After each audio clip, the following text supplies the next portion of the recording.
The Constitution, which is the supreme law of Ghana, in Article 21, says all persons shall have the right to freedom of speech and expression, which shall include freedom of the press and other media, freedom of thought, conscience, and belief, which shall include academic freedom. How do we marry the freedom of speech with or to Section 208 of the Criminal and Other Offences Act 1960, which reads, a person who publishes or reproduces a statement, rumor, or report which is likely to cause fear and alarm to the public or to disturb the public peace, knowing or having reason to believe that the statement, rumor, or report is false, commit a misdemeanor. I'm Samson Ladianyanini. This is what will engage our attention this afternoon. As people are getting charged for publication of false news, what you popularly know as fear and panic, and people have actually gone to jail for publication of false news. We write back. This is the law. It's your legal light. It is your help law. You're welcome back to the law. It's your legal light. It is your health law. And this afternoon we are dealing with the false news crime. The false news crime. And my guest are Kofi Yeboah, who is the GJA secretary. He is also a lecturer at Wisconsin International University College, Ghana, and Oliver Barker-Vormawor, who is constitutional rights and policy strategy advisor at the Democracy Hub. Gentlemen, good afternoon. Thank you very much for making time to join us here on The Law. Thank you for having me. Right. Do we have Oliver on? Yes, I hope you can hear me. Great. We can hear you. I'm looking at you. You're graying. You're graying. At your age, you shouldn't be carrying so much gray. You're not even 40. I am not. The grays are betraying me. All right. Good to have you, Oliver Barker-Vormawor. And also Kofi Yeboah here. And Kofi Yeboah has been with the GJA for a very long time. He's been a journalist and he's been teaching journalism. And they have for a long time waged a campaign against this particular law we are talking about and its sister provision, which was made in 2008 in the Electronic Communications Act. Now, I'll start with Kofi Yeboah here in the studio. But starting with you, I know today is a special day for Inshiraba Efia Yeboah. That's your girl at Accra Girls. What do you have to say to her? Yes, thank you very much, Samson. I want to say a very special happy birthday to Inshiraba Efia Yeboah, my first girl. She's 18 years today. That means today she's permitted by law to vote. That's right. And according to the same law, the Constitution, Article 28(5), she's no longer a child. That's correct. Even though we have been according her the privilege of joining the family to take decisions, right, as she was a child. Right. But from today going, she's no longer a child. I wish her the very best in life, and may the grace of the good Lord be upon her. Right, thank you very much. So happy birthday to Inshiraba Efia Yeboah. You're at Accra Girls. And that special message coming from your daddy. And that also tells me that you've done a great job. I mean, 18 solid years from 0 to 18. That's a lot of work. Okay, so now let's get into this. I was speaking to Suleimana Brahima, of the Media Foundation for West Africa, who have also been on the campaign for many years against this particular provision in our Criminal and Other Offences Act. And he asked me a simple question. He said, you know, recently there was this young blogger. He's a blogger that is most likely naive about monetary policy and regulatory issues.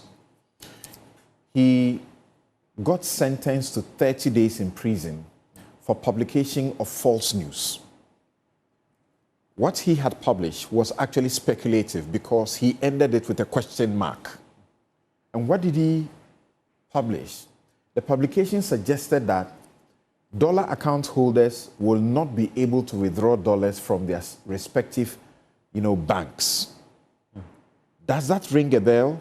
Like recently, a member of parliament and who is on the board of the Bank of Ghana,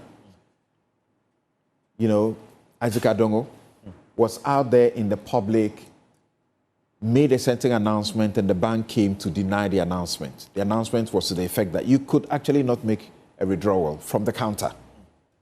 So he's asking me, what's the difference between what the blogger did and got 30 days in jail? In fact, he got 30 days because there was a lawyer in the court who rose as a friend of the court to plead with the court that because he had been found guilty, he had learned his lesson, so he should be spared. And the judge said 30 days is enough to get him to learn his lessons. Why is the GJA so against this law? What is wrong with the law?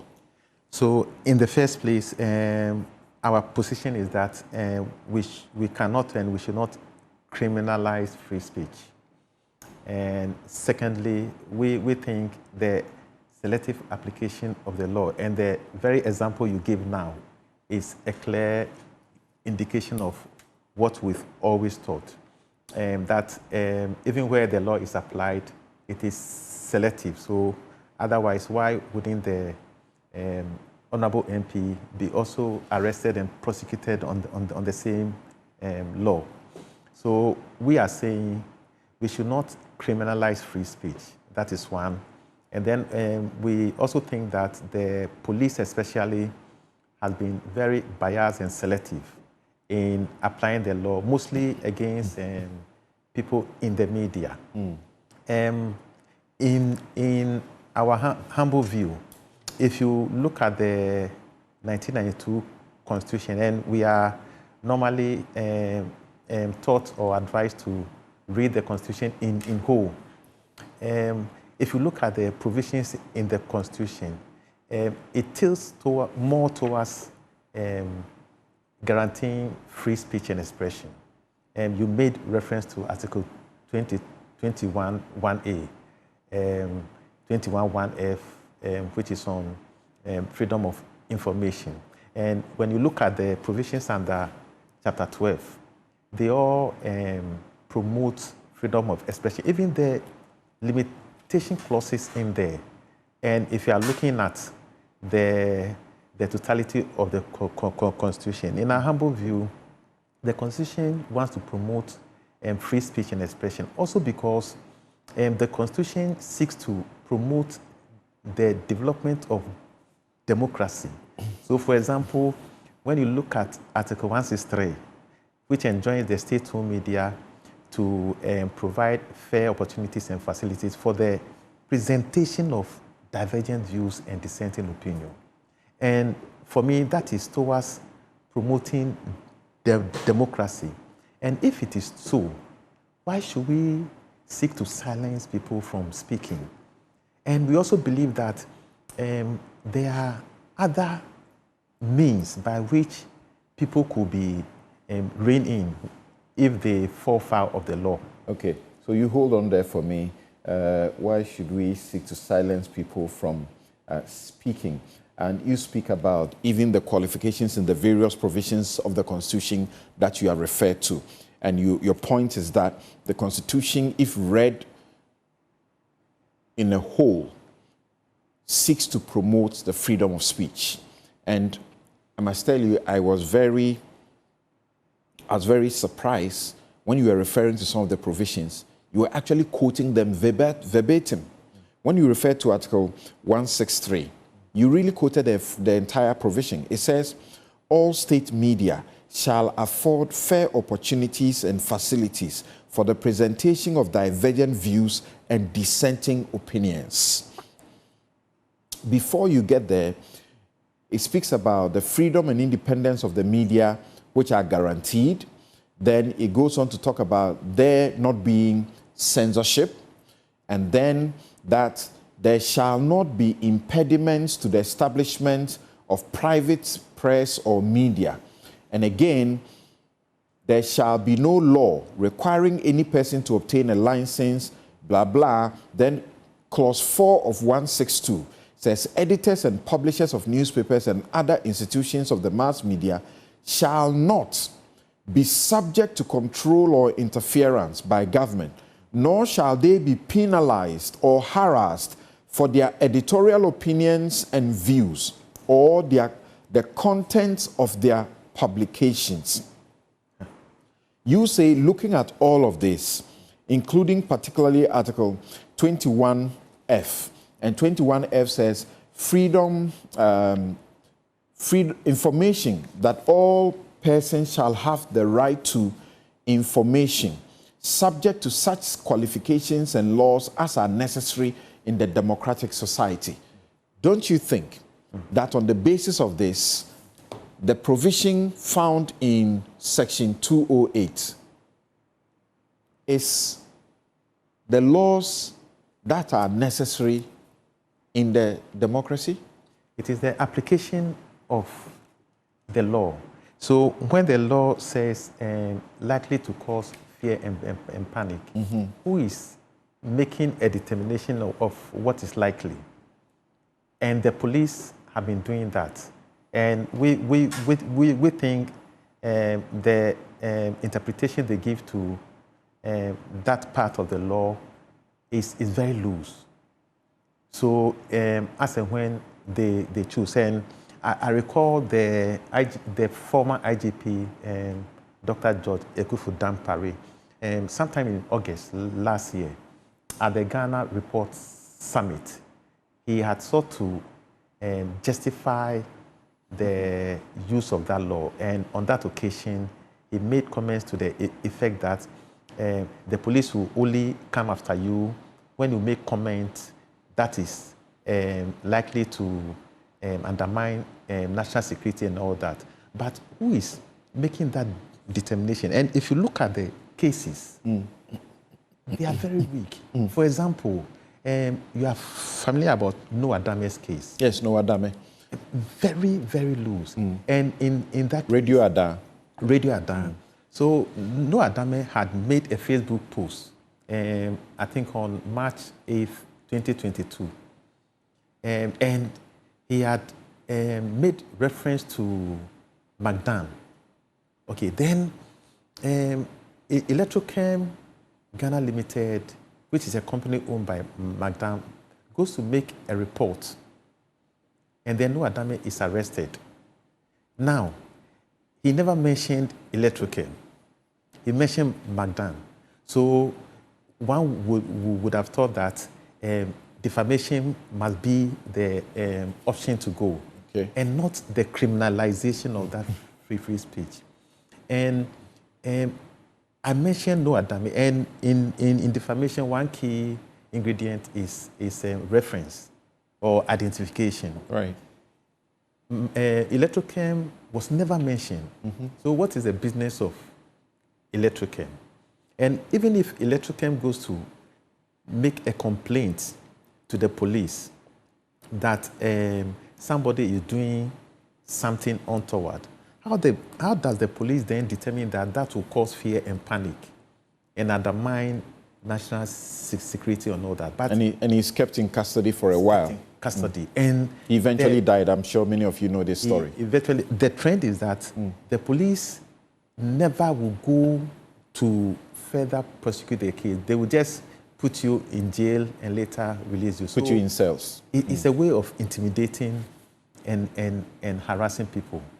But now, you at the GJA have come to defend literally every and any journalist who has been picked up on account of the breach of Section 208 or, say, Section 76 of the Electronic Communications Act, which is almost the same as that the person has published false news.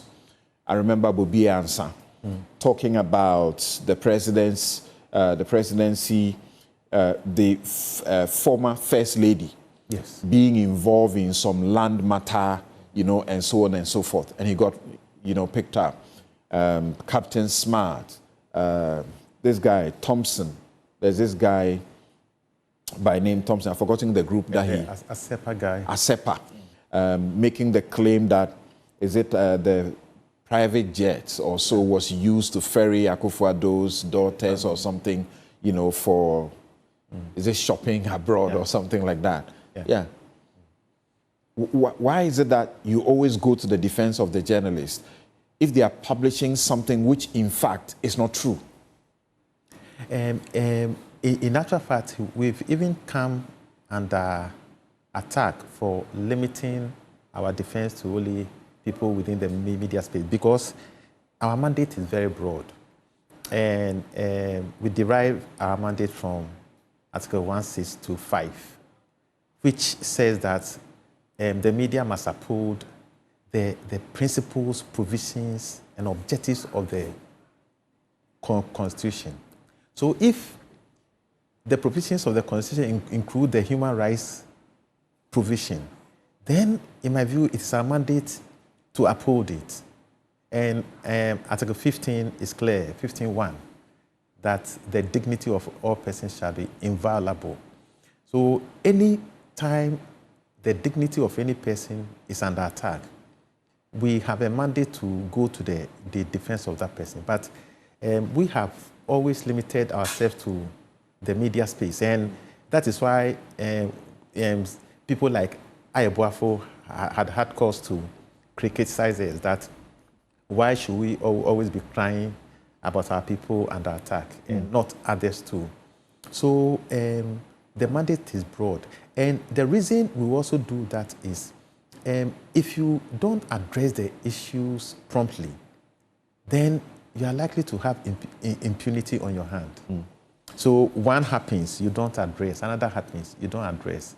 Then it doesn't matter that, like in the present case where Adenta Kumi has been picked up and charged under 208, it doesn't matter to you, the GJA, or it shouldn't matter to us that the thing he's talking about is in fact found to be false eventually. It shouldn't matter. It does, and we've never made a blanket the defense of anybody. What we are saying is that don't criminalize it. There are other means you can punish the person if the person has done anything wrong. We will revert to that shortly.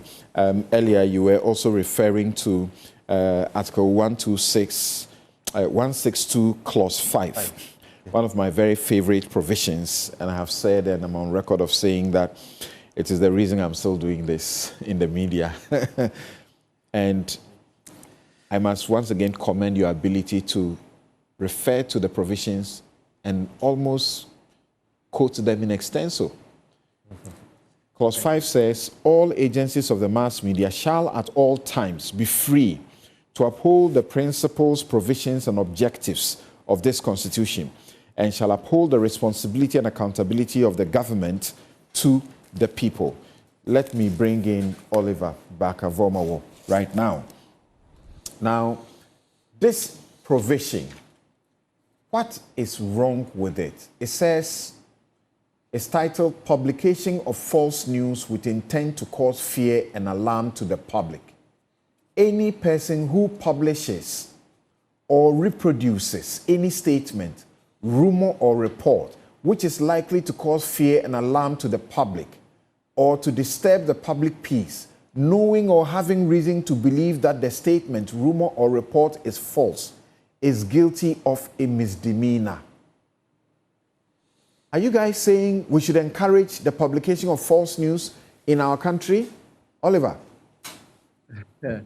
You know, one of the things that we must understand that all democracies would continue to grapple with false or untrue information. But you cannot jail your way to the truth. The biggest problem with Section 208 is a lot of things. It's about its vagueness and its broadness more generally, but also a critical conversation as to whether or not the criminal law is the best way to achieve the intentions we want to achieve. And I'll show this. Publication and law. Publication means showing it to another person. That's publication. It doesn't require print media.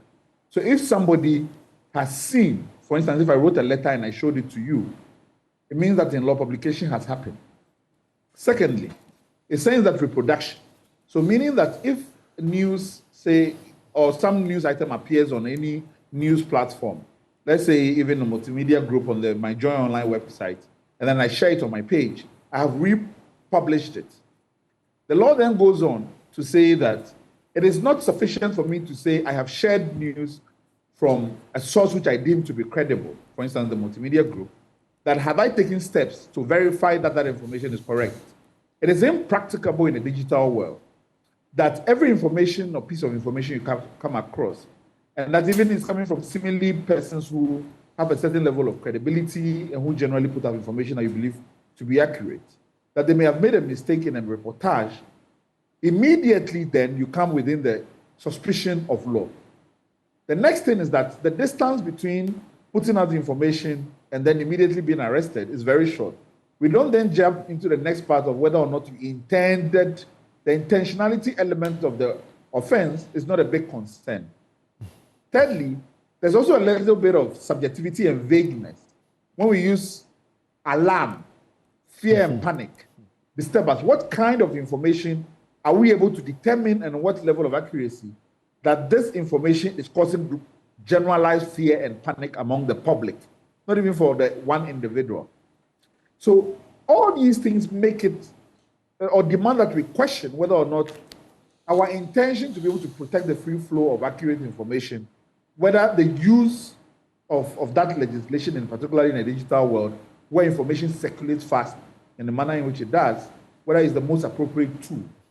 So nobody is saying that we should have a society whereby false news become the order of the day. But if you are jumping from every Tom, Dick, and Harry, whenever you hear information which is false, you're creating a problem. Secondly, because of its very nature and what is said, the standards of what is offensive to the public and not are never properly determined. So it can become a framework for checking speech which is displeasing or which we find that we do not like about the person. And sometimes it can come into the business of trying to shut down dissent. Because it is possible that even in terms of my explaining the law to you, I might say something about my explanation of the law and what the Constitution says, and then I could be wrong in what I have said. Somebody then said that the nature of what I got wrong is so egregious that it will cause fear and panic if people believe that, for instance, there's no provision for there's no provision that concerns whether or not the vice president commits a crime, whether they can be punished for it. Now, factually, it doesn't exist in the Constitution by the text of it. All the language we have exists for the president. But somebody could say by constitutional interpretation, the Supreme Court might consider that everything that applies to the president applies to the vice president. So I have misinformed the public by claiming that the vice president can commit a crime and get away with it. And therefore, that is public alarm. So the absence of those guardrails and standards by which we can be certain will not be abused is the big concern. And obviously, we know that in the democracy, there can be half-truths, right? There can be half-truths or there can be information that is massaged, even in the process of campaigning and things like that. Because we tend to use the law to focus it on individuals who we view to be the working class or of a lower particular status or not connected, we have left the law as it is. If it is immediately turned on political actors who are constantly sending out information, we will now be crying horse and saying that, oh, political persecution, what is that?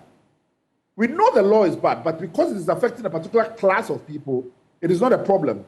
But if that law was to be turned on the political class, then we would understand the dimensions of how it will go. So this is some of the bigger concerns around the ways in which we choose to focus on certain aspects of individuals and allow law which is inappropriate to continue to be used. In a conversation with one of your good friends, Professor H. Kwesi Prempeh, he says that the false publication law, to the extent that it appears to dispense with the mens rea as an element of the offense, is constitutionally problematic. Do you agree, and can you explain that? Does this law dispense with the requirement of mens rea? So it's an interesting thing, because mens rea means that the person must have an element of intention to do wrong. That's what it means. Now, on a strict constitutional view, if you are focusing on that part, you could then argue that the Constitution does not protect mens rea, or does not require that every crime have mens rea. So, for instance, traffic offenses do not require mens rea. I can be absent-minded when driving and jump the red light. We punish that. But the bigger thing is whether or not the balance, and for what my colleague was saying, the balance between the protection of speech, which is at the foundation of what the democracy is supposed to be. And there's no better way for this than when you look at the constitutional report that became the 1969 Constitution. They made it clear that a democracy cannot survive unless people speak up and even get speech wrong. Because the process of continuous speaking is that you cannot consistently be perfect in terms of speech. But the value we want to protect is that it's better for a democracy that more people speak than people are quiet, because then it becomes difficult to correct wrongful behavior if people are afraid that we will forget what the person is trying to achieve with that, and then focus on that you didn't say something correctly. So let's take the Adeka Kumi situation, for example. Okay. Now, the assertion that individuals who are involved in something like the impeachment of the Chief Justice may have met in that manner is something of public interest. I don't imagine that the first step when somebody has lodged a petition with the president is that he's arrested. That we must demonstrably show that we have investigated what he is saying and invited the person to provide the evidence that they have. We haven't been told at any point, and we haven't received any communication that a petition has gone through the process of proper investigation for us to be able to determine otherwise. The next thing we know, the state security, based on the petition to the president, has then gone on and arrested the individual. That's the first thing. The second thing is whether or not misleading the president, for instance, in itself amounts to a crime. So you see where I was talking about publication then means just showing it to one individual. Suffices in law as publication. And so it doesn't even matter whether or not he himself did not put that petition out there. Just the fact that the president saw it, we say that is false news, and for which reason a person must be handled in a particular way. So I am concerned about some of that and whether or not, but constitutionally, I think the strongest grounds is what have been discussed, which is that the protection of speech in itself does not allow us to create broad frameworks where people can always be in fear of being arrested. So listening to Kofi Eboah, I get the impression that Section 208 does not pass constitutional muster. I don't think it does. I think that it doesn't, yes. Now, when we demand that mens rea must be proving that the person had a predetermined mind to churn out falsehood, if somebody was, for example, accused or put in court for stabbing somebody, first, the actus reus, that's the actual act that must be proven, will be the facts of the fact that he actually used the knife and stabbed somebody and there is blood or there is an injury. That will be the actus reus, it's proving. But we need to also prove the mind, that is the mens rea, that he actually intended to stab the person the way he did, or perhaps want to stab them to kill them. So the effect of what has happened or the outcome of the stabbing would normally tell us that the person intended to do what they did. So they had a criminal mind. Why is it difficult not to be able to say that once we find that the information you have put out is false, we have established mens rea that you actually intended to put out false news? So it requires a level of precision in terms of reportage of information that no person can achieve. Let's give an example. Let's talk about this conversation around the Cecilia Dapa information and this suggestion that money was found here. If I went into the public and I said the money found was 1.2 million, presumably, the prosecutor can determine that, no, we found 1.1. It is the additional 0.2 that I added. That is false. And so just by putting out inaccurate figure that you have intended then to disturb the public peace, cause fear and panic. Because for some reason, so we can get shifty, or we can then become to focus on the minors and use that to entrap people. That is a danger. Now, the reason why in many democracies we focus these kind of offenses for very egregious types of things. One, we focus on it in terms of deceiving of public officers. That we look at. Or in terms of terrorism and things like that, where there's a level of threshold where we are concerned about the gravity of it. Here, there's no threshold. It doesn't matter the kind of information it is put, as long as it is wrong information. You then assume the burden that why didn't you then take the law is that you are guilty because you did not take the extra step to verify that it is 1 million and not 1.2 million. So it is the level, that absence of standard and the triviality of even the information you can be found guilty of, that is the problem. Okay. Now, I'll ask this question and return to Kofi Eboah. When Kofi refers to the Fundamental Human Rights chapter 5, and where, freedom of speech is guaranteed, freedom of information, and also freedom of the media as well is guaranteed, it ends the provision by saying that it is subject to qualifications and laws as are necessary in a democratic society.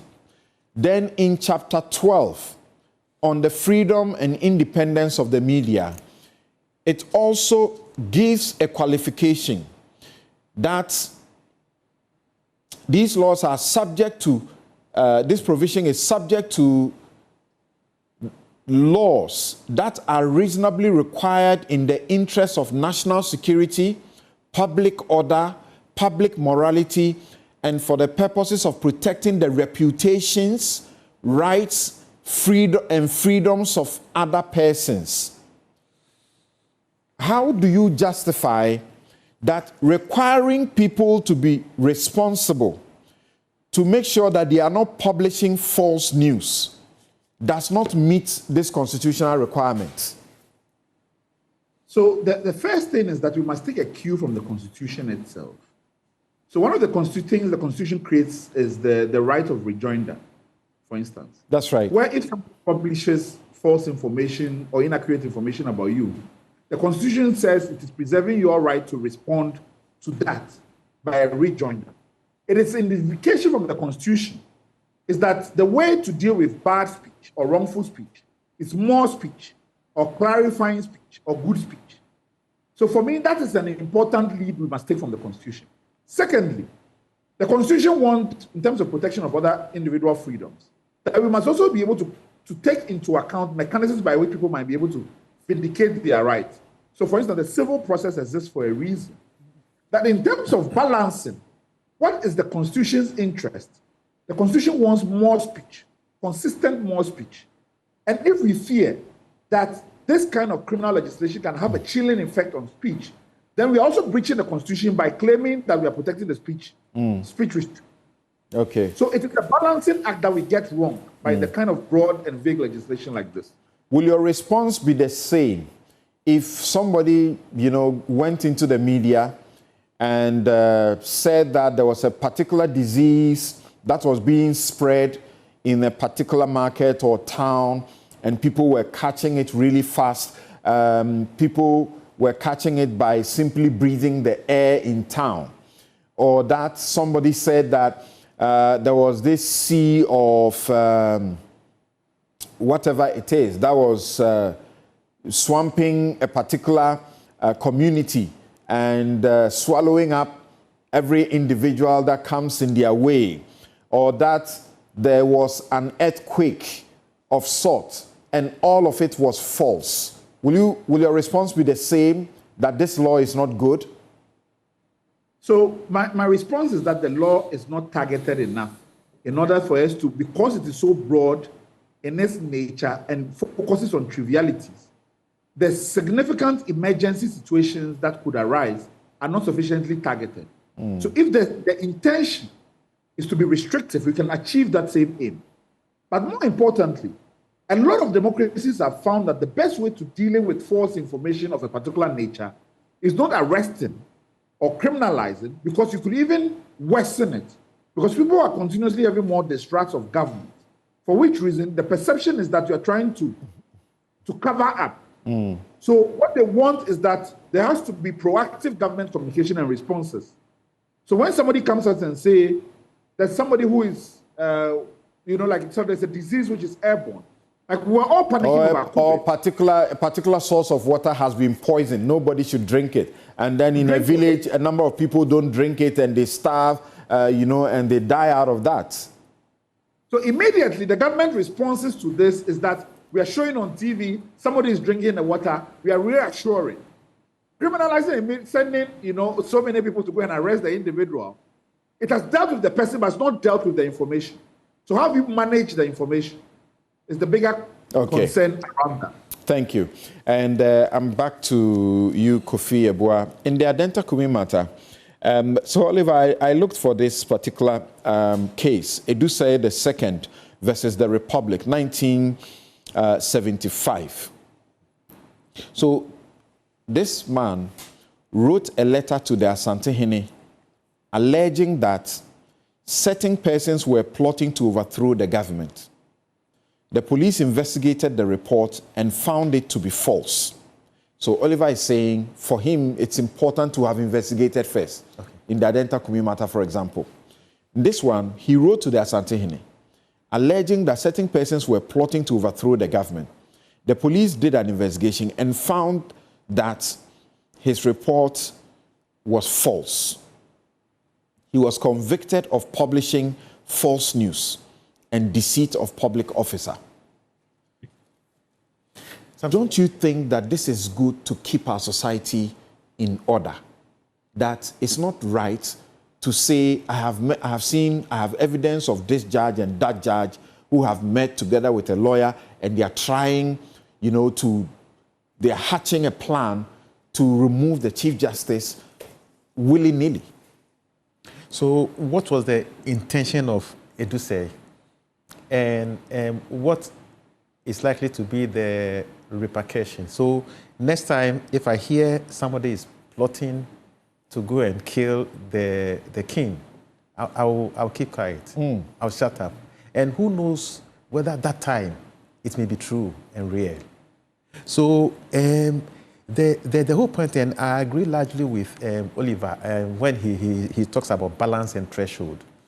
We haven't been able to establish that. So it makes the law, in my view, very loose.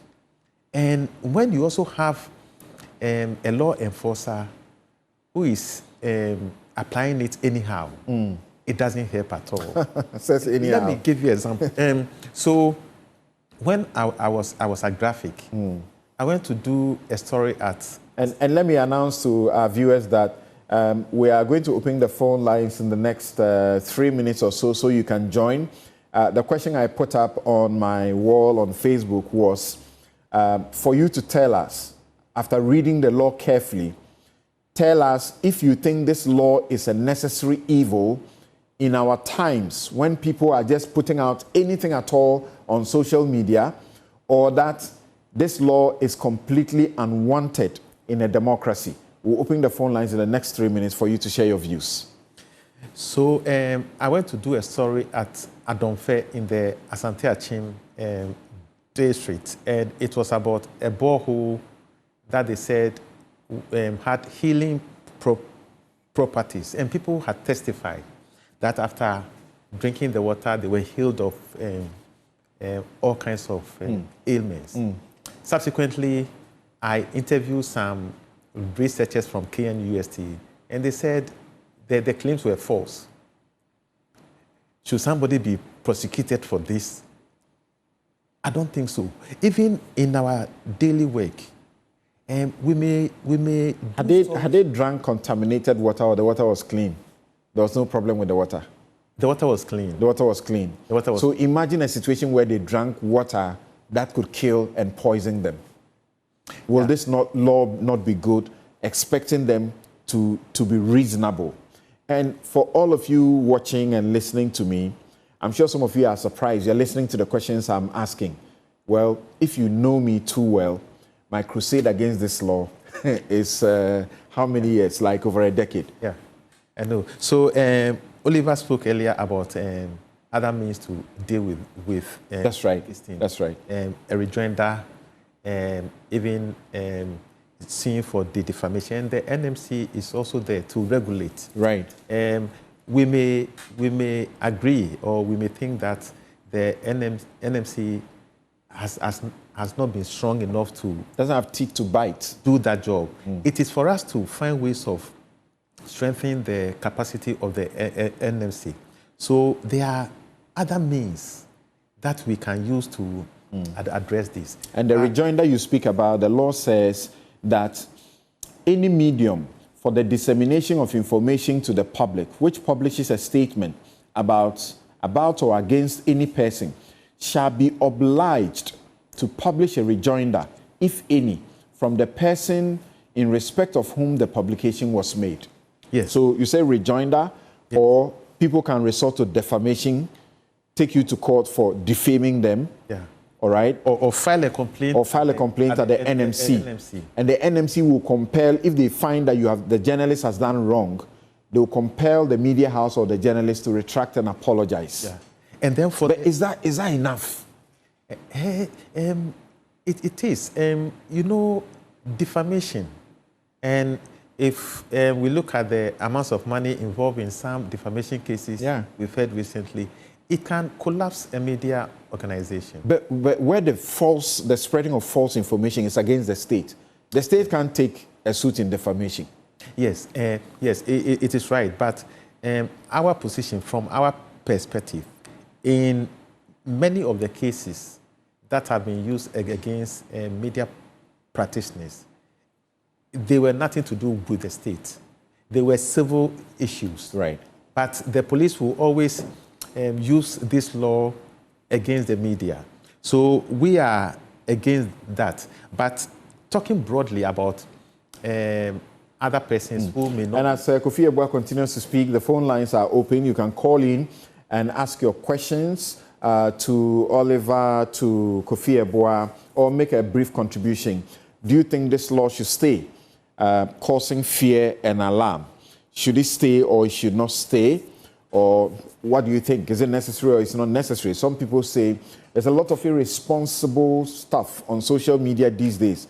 And one of the ways is to keep this law, but many are of the view that it should go. Yes. The challenge we have, and Oliver alluded to it, today when NDC is in power, it doesn't see anything wrong. And MPP will be crying. Next time when they are in power, they will not see anything wrong. So what that suggests to me is that the law is a bad law. Because at one point in time, either MPP or NDC are against it. So why don't we take the law out? I think it should have gone with the libel and seditious law. Maybe this was an oversight. Because this law is like bringing the libel law through the back door. Okay. Kwame, you are calling us from Amasaman. Let's hear you. Okay. Good afternoon to you all. Please, I want to find out from the comment Oliver gave. Oliver said when such an act happens, the government can just move in to educate the public and say, oh, maybe that is not the case. Oliver is thinking that then you think that's a question on the top, responding any come with. Your line is getting bad. We can't hear your question, the part where you're asking a question. If you can reposition yourself. Okay. We have a difficulty with that line, unless Oliver heard it. Yes. Okay. So the point I'm making that even the political class or actors at one point. I'm sorry, Adams. Where are you calling from? Tamale. Let's hear you, Adams. Yes. Mr. Thompson, I think I agree with you. It's a necessary evil. Oh, it's a necessary evil, and we just lost Adams from Tamale. I can imagine there are a number of people on the line as I'm beginning to hear the phone line tripping. Okay, you go on. As and when they call, we get a call up on with them. Yes, so if we are even applying the law equally, and let me use the Reverend Intim Fojo's case, for example. For me, if you want to measure threshold, that may fall within that range, given the issues involved. Now, after Reverend Fojo had made those comments, people were discussing it all around. We were also publishing it. Why didn't the police go around arresting people? The MPP had held a press conference on it, meaning they were also publishing false news, if it is so. Rudolph, where are you calling from? Hello, Rudolph? I'm calling from Agra. Oh, your line is bad, Rudolph. I'm calling from Agra. Okay, go ahead. Yeah. I believe both do not like the law because of propaganda. Because they know they can speak badly of each other, why they don't even do the law. And now looking at kind of false information that people are, it's unfortunate, Rudolph. It's unfortunate. Your line is not good. I don't know who to blame. Okay. Hi, Akonoba, you're calling us from Kumasi. Yes, Senior Counsel, good afternoon to you and your panel members. Let's hear your question. In fact, we the people of Kumasi, we've missed you so much, and may God bless you for the good work you are doing for. I also miss Kumasi, and I used to host what I called Amokum Court. Okay. Yeah, Love FM I used to listen to you on Love FM is in Amokum. Love FM, yeah. So I created a court in the Amokum Court, as in on radio. Okay. All right, let's hear you. Nice one. Okay, Senior Counsel, God bless you for the good work. I'm at the law school the law faculty, and you are one of my mentors. Counsel, I just want to chip in one thing, if it can be possible. Now, the question is, who determines whether this statement or this publication has the tendency or the potential of causing fear and panic? So in my opinion, if there can be a specific law that says that if you say this or if you say that, or that to give a threshold, because at times the security agencies or the prosecutors will use their discretion to determine a prima facie on how a statement is causing fear and panic. And that is where it brings in the politician. Because the MPP, when it's students, they will say, no, it doesn't cause any fear and panic. The NGs will say the same thing. So I think it can start looking at how is that statement is likely to cause panic. Okay. But this good law stands. Okay, thank you very much, Akonoba. It is presumed that the police and the courts have the capacity to determine that information, had the likelihood to cause fear and alarm to the public or to disturb the public peace, and that the person knowing or he had reason to believe that the statement, rumor, report was false, and yet he went ahead of it to give it. Now, check the clause 2 or subsection 2. It says, it is not a defense to a charge under subsection 1 that the person charged did not know or did not have reason to believe that the statement, rumor, or report was false, unless it is proved that prior to the publication, that person took reasonable measures to verify the accuracy of the statement, rumor, or report. Oliver, is this not, a fair thing in as far as the law is concerned? So I think one of the things we need to remember is that we are not the first society to have wrestled with these kinds of provisions before. And there are so many steps that have been taken to comment on this globally and propose ways to deal with the concerns that we have. Because like we said, it's a balancing act. So there's the Johannesburg Principles, for instance, the UN General Comment on the balance that has to be taken between publication of false news and criminalization. That suggests and make it clear as to some of the things that we should avoid. And this kind of colonial type legislation do not pass the muster. So I've sent you, for instance, like a proposed redraft, but I don't know whether we will have the time, because it takes the time to go into specifically the concerns that you have about interfering, for instance, public health or administration of justice, about public emergencies, about free and fair elections, and the standards that must be first observed. One, you can only punish it if it's shown that the information was materially false. So you see the example I gave you between saying that Cecilia Dapa had 1 million or had 1.2 million. Right. That there's no material standard by which you can be able to determine that. Then also whether or not there's the good faith requirement. So for instance, what Kofi was talking about, where does it create a situation whereby a person who hears information, because they don't have direct proof and another person just denies it, then it means that the information they put out is false. So what is the whether there's a good faith element in which the person tried to act? Then also the diversion mechanism of civil and administrative measures. For instance, the court should order a public apology, a correction, a retraction, or civil damages that can happen. All of these things are things that have been discussed in many other forums, which showed ways in which the provision can be redrafted without necessarily saying that even though it is wide and broad, it's a necessary evil. No evil is necessary if you can limit and contain it. I have seen your redraft. Do I have your permission to read it? Yes, of course. It's a bit, but I love it. So this same provision, Oliver has redrafted it and is proposing that this is what we should rather adopt. So Section 208 of the Criminal and Other Offences Act, Act 29, publication of false news with intent to cause public harm. Subsection 1, a person commits an offence if that person intentionally publishes or disseminates information knowing it to be false and with the intent to A, incite violence or hatred against any group or individual, B, interfere with the administration of justice or public health, C, obstruct the conduct of free and fair elections, and D, cause panic that endangers public safety or emergency response systems.